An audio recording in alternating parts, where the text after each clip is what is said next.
Okay, so that is the basics of When Only Our Rivers Run Free, well-known Irish song. I'm capoed on the 5th fret, standard tuning. A lot of my playing, it's based around, I tend to stick around basic chord shapes. I'm not that great of a guitarist. So when I'm talking about this melody that I'm going to show you, I'm going to talk about the shapes that I'm playing rather than the actual chords. I know basics. I'm on the 5th fret, so that particular shape there, I'm playing what I know as a G shape in my head. Technically it's a C. I don't know that conversion for every chord that I'm playing. So I will be discussing the shapes that I'm playing rather than, as I say, its relation musically, if you were playing this on a piano. So the actual melody starts on open D string. For those of you who don't know, E, A, D, G, B, E. Okay, so open D string, and then there's also an open G, the next one. Okay, with that G, I'm going to bring in the G shape here. Now I'm not actually playing the top note there. With my playing, what I'm trying to do is the melody. I try and keep the melody as the highest note that I play. So I don't need that note there, because that's higher than the note we want. So we want open D, open G string with the 3rd fret there, the G bass, D shape. Now I'm not playing the full D chord here, I don't need to, but it is basically around that. You could put your fingers in the D position. Now what I'm doing there, 2nd fret on the G string, and then I'm putting another finger up here onto the 4th fret. I'm taking it off again. Now again, I am playing that open D string as well, because that's the root note of the chord I'm playing. Okay, so you got 4th, 2nd, and then back to the, so you got the G bass on the 1st note, and then the open G, open D, so you got the intro. And that's that. So then I've got, from that you go to the open B string, and then you got a full C chord. Now this is the one part where I break my rule about having the root bass note of the chord.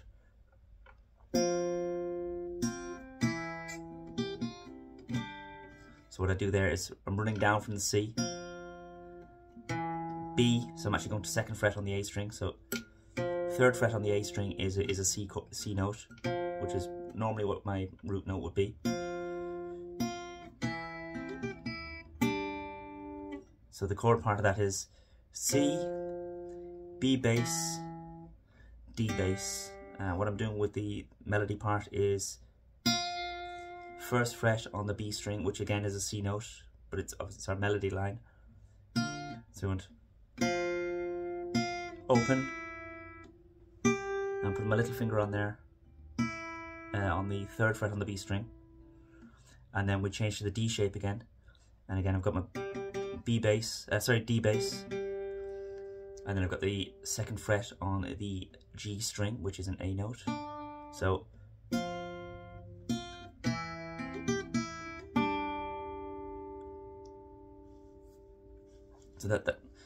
that's that part. Now sometimes I do put little flourishes in.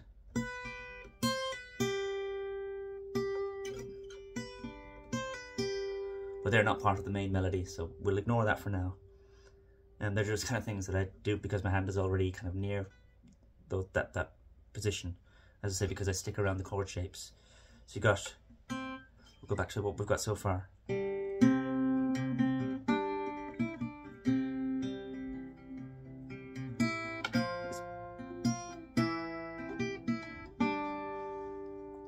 Okay, and then we go back to the C shape, because we want this, we want that open E note there, but we want this C bass as well, so it's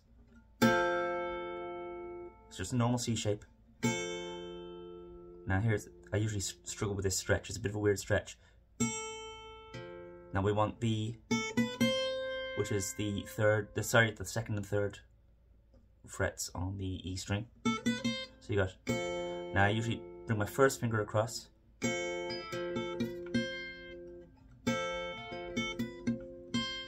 See the way I did that?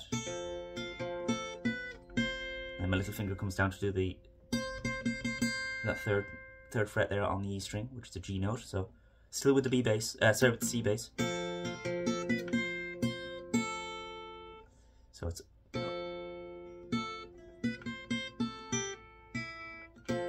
so all of the melody is actually taking place on that E string. So it's open, second, third, open. So, but more than once. So it's open, open, second, third, open. Sorry about the singing. Then we've got the third fret on the B string, which is a G note.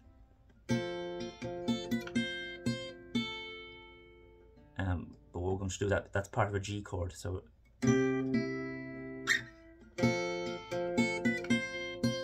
G chord. So again, we've got the, I don't know if you can see that there on the guitar. Third fret on the B string. Again, I'm plucking the G because that's my root note.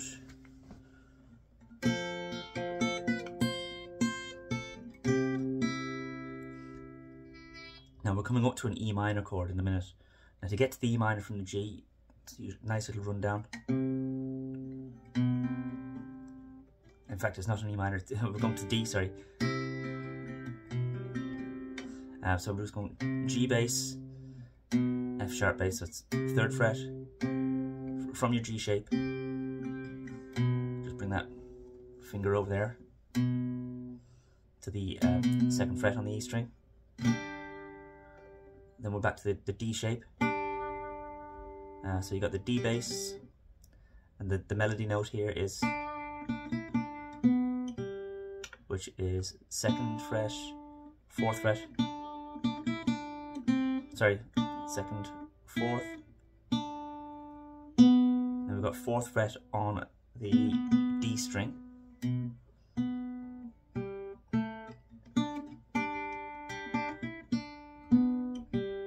So we've got D bass with this, okay, with the second on the G string.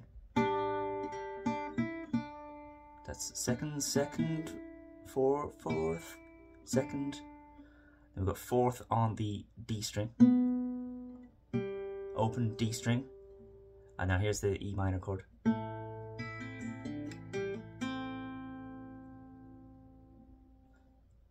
So that's your melody note there as well, which is the second fret on the D string, which is an E anyway, but then we're also doing the E bass. In fact, I don't normally finger it with the first and second fingers. I usually second and third for that one, just the way I got comfortable playing it.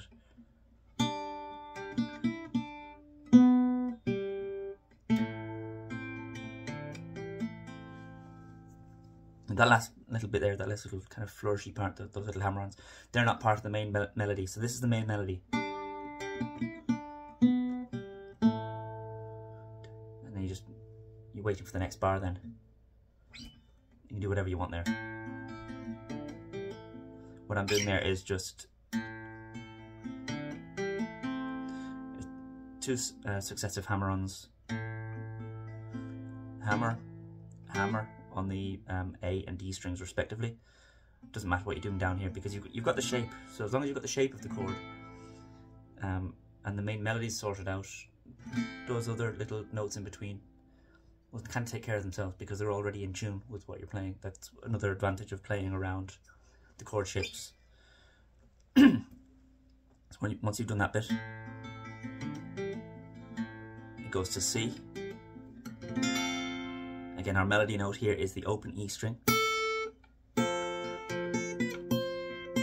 Again, we've covered that a little bit in the last section.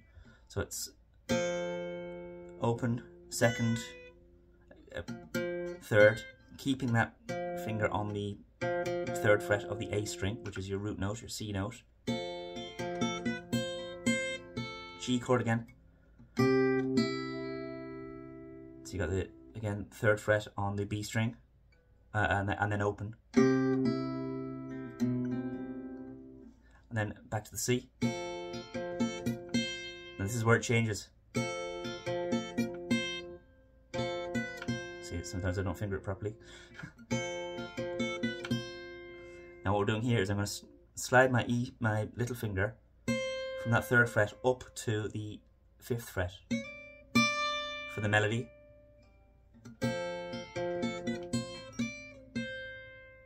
Back up and down, the fifth and third. B minor chord. Now the important note there is this second fret. And then change to the D chord. Again, that's the important note, but the common note between those two chords is that second fret on the E string. So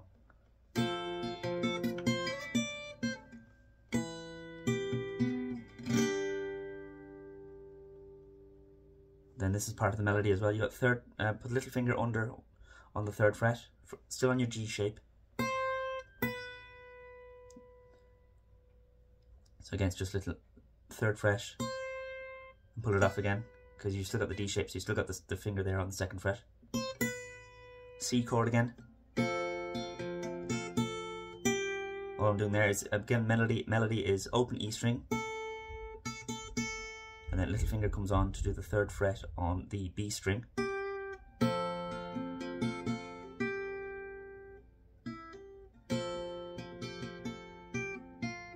can't remember the it's gone from my head now because I'm playing it slowly.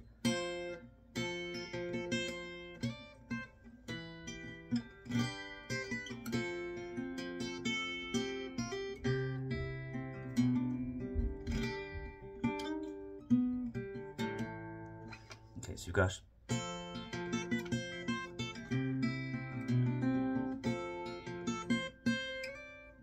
B minor, D, third fret, open second fret, C,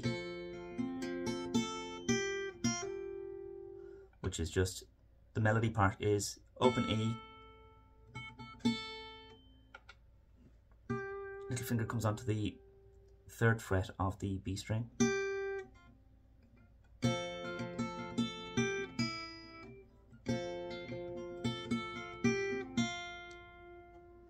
and then you've got G chord, again with the little finger going on that third fret on the B string, and then off again.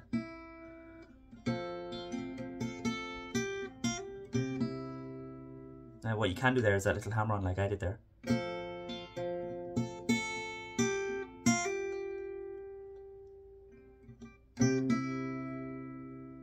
It's all around that note.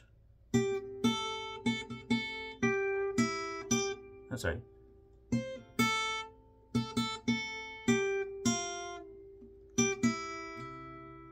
Run down to the F sharp, the second fret on the E string. So you got D. Now on the original version that I did on YouTube, I used to play it like this, the D shape,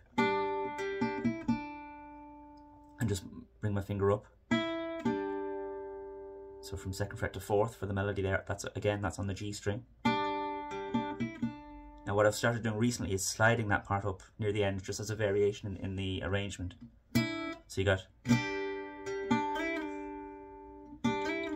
again it's still second to fourth, but just got a little slide in there. And then my third finger goes on to the fourth fret of the D string. So open, and then the E minor chord, where you've got that finger there on the 2nd fret of the D string, which is your melody note. So you got, again, D shape,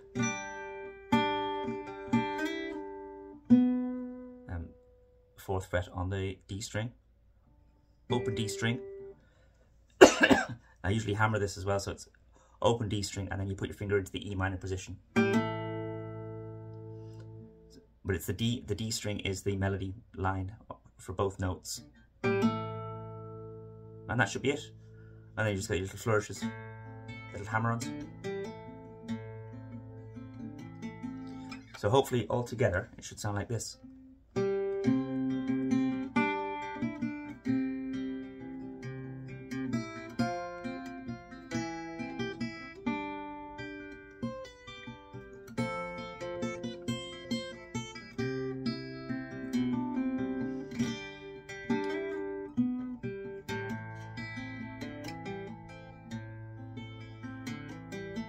Now the only thing I should mention with the arrangement, just before I go into that section there, sometimes with the chords I don't just pluck it. So instead of going straight into that, sometimes I do a little, like a little flourish, just to add dynamic to the playing. Because I'm still accenting that note, which is my melody note.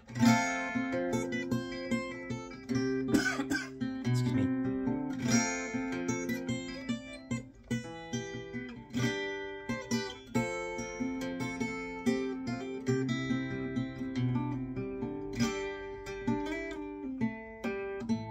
Wrong there.